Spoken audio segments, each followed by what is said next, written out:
வணக்கம் நான் உங்கள் chef Dheena. Welcome back to chef Dheena's kitchen. நம்ம சேனல் இன்றைக்கி முருங்கைக்கீரை சாம்பார் எப்படி பண்ணுறது பார்க்க போகிறோம். எல்லாருக்கும் வந்து சாம்பார்னால் ரொம்ப பிடிக்கும். அது பர்டிகுலராக வந்து இந்த முருங்கைக்கீரை வச்சு இன்றைக்கி வந்து நம்ம சாம்பார் பண்ண போகிறோம்.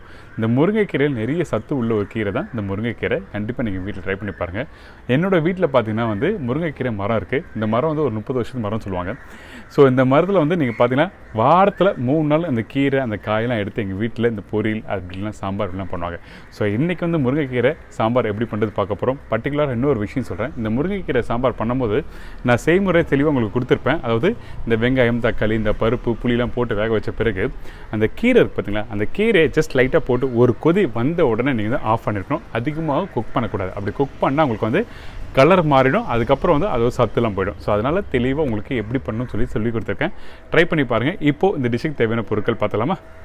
முருங்கைக்கீரை சாம்பாருக்கு தேவையான பொருட்கள்: துவரம்பருப்பு 1 கப்பு, பாசிப்பருப்பு 1/2 கப்பு, கீரை 1 கட்டு, சின்ன வெங்காயம் 15 நம்பர், பூண்டு 10 நம்பர், பச்சை மிளகாய் 1, கருவேப்பிலை சிறிதளவு, கொத்தமல்லி சிறிதளவு, தக்காளி 2 நம்பர், நல்லெண்ணெய் 2 டேபிள் ஸ்பூன், கடுகு 1/4 டீஸ்பூன், சீரகம் 1/4 டீஸ்பூன், காஞ்ச மிளகாய் 4, மஞ்சத்தூள் சிறிதளவு, குழம்புத்தூள் 1 டேபிள் ஸ்பூன், பெருங்காயம் சிறிதளவு, உப்பு தேவையான அளவு, புளி ஒரு லெமன் சைஸ்.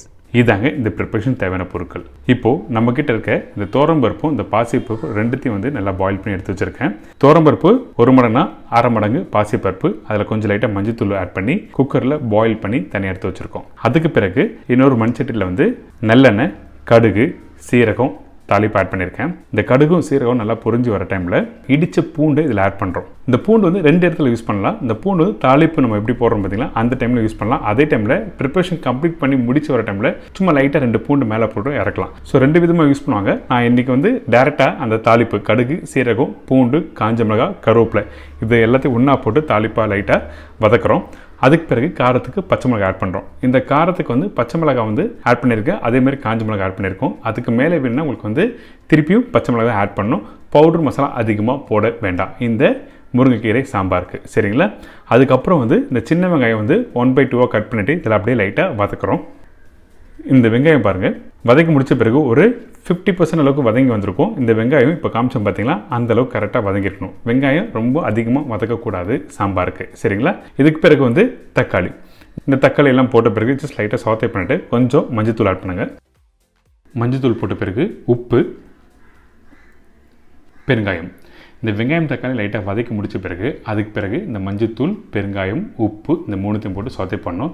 நிறைய பேர் என்ன பண்ணணும்னா அந்த உப்பு ஸ்டார்டிங்கே போட்டுருவாங்க. அப்படி பண்ணக்கூடாது. வீட்டில் நீங்கள் சாம்பார் பண்ணும்போது வந்து நீங்கள் கரெக்டாக இந்த 3த்தையும் போட்ட பிறகு தண்ணி கொஞ்சம் லைட்டாக ஆட் பண்ணி பாயில் பண்ணணும். எதுக்காக தண்ணி ஆட் பண்ணுறது கேட்டிங்கன்னா உங்களுக்கு வெங்காயம் தக்காளி முழுசாக தெரியணும். அதனால தான் வந்து வெங்காயம் தக்காளிக்காக இப்போ தண்ணி கொஞ்சம் ஆட் பண்ணி பாயில் பண்ணி ஒரு கொதி வந்த பிறகு நம்மக்கிட்ட இருக்க இந்த குழம்பு தூள் ஆட் பண்ணுறோம்.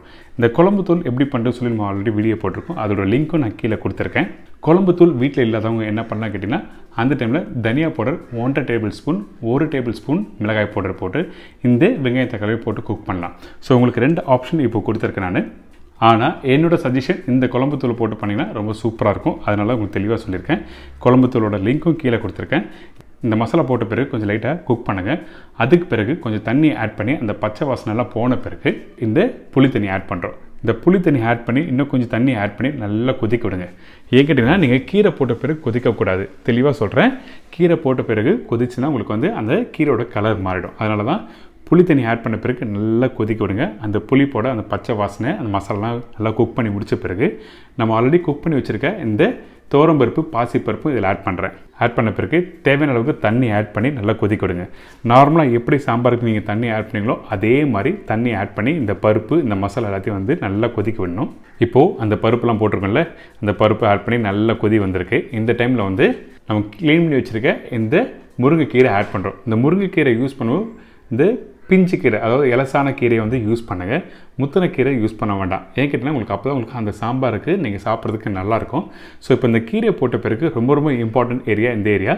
இந்த கீரை ஆட் பண்ண பிறகு ஒரு கொதி வந்த பிறகு நீங்கள் அடுப்பை ஆஃப் பண்ணிடணும். அதுக்கு மேலே குக் பண்ணக்கூடாது. அப்படி குக் பண்ணால் உங்களுக்கு கலர் மாறிடும். அதே டைமில் இந்த ப்ரிப்பரேஷன் கம்ப்ளீட் பண்ணி முடித்த பிறகு ஒரு மூடி போட்டு க்ளோஸ் பண்ணக்கூடாது. ஓப்பனாக விடுங்க. கரெக்டாக கொஞ்சம் சூடு ஆறின பிறகு வேணால் நீங்கள் ஒரு மூடி போடலாம். சரிங்களா? ரொம்ப ரொம்ப இம்பார்ட்டன்ட். வீட்டில் பண்ணும்போது ஒரு கொதி வந்துன்னு இந்த முருங்கைக்கீரை சாம்பார் வந்து ஆஃப் பண்ணணும். அதுக்கு பிறகு உடனே மூடி போடக்கூடாது. கொஞ்சம் சூடு ஆறின பிறகு தான் மூடி போடணும். சரிங்களா? அப்போ தான் உங்களுக்கு வந்து கலர் கரெக்டாக அந்த கீரையோட கலர் கரெக்டாக இருக்கும். அப்படி நீங்கள் மூடி போட்டிங்கன்னா உங்களுக்கு ஸ்டீம் ஆக உங்களுக்கு வந்து கலர் மாறிடும். இப்போ ரெடி ஆகிடுச்சு. பார்த்தீங்களா? ஒரு கொதி வந்திருக்கு கரெக்டாக. இந்த டைமில் நம்மக்கிட்ட இருக்க இந்த கொத்தமல்லி கொஞ்சம் லைட்டாக நல்லெண்ணெய் ஆட் பண்ணி மிக்ஸ் பண்ணி எடுத்து சர்வ் பண்ணால் ஒரு அருமையான முருங்கைக்கீரை சாம்பார் ரெடி. இந்த டைமில் தான் நான் ஸ்டார்டிங் சொன்ன மாதிரி பச்சை பூண்டு 2 பூண்டு லைட்டாக இடித்து கொஞ்சம் சீரகத்தோடு மேலே போட்டிங்கன்னா இன்னும் வாசனை நல்லாயிருக்கும். அப்படி வேணும்னு நினச்சிங்கன்னா நீங்கள் அப்படி ஆட் பண்ணலாம். எனக்கு இப்போ இந்த முருங்கைக்கீரை சாம்பார் எப்படி பண்ணுறது எல்லாருக்கும் ஈஸியாக தெரிஞ்சிருக்கும். கண்டிப்பாக வீட்டில் ட்ரை பண்ணி பாருங்கள். இந்த மாதிரி ஒரு ஈஸியான ஸ்டைலில் சொல்லி கொடுத்துருக்கேன். கண்டிப்பாக மறக்காமல் ஃபீட்பேக் கொடுங்க. இதே மாதிரி நாளைக்கு இன்னொரு சூப்பர் டிஷ்ஷாக சந்திக்கிறேன். நன்றி, வணக்கம்.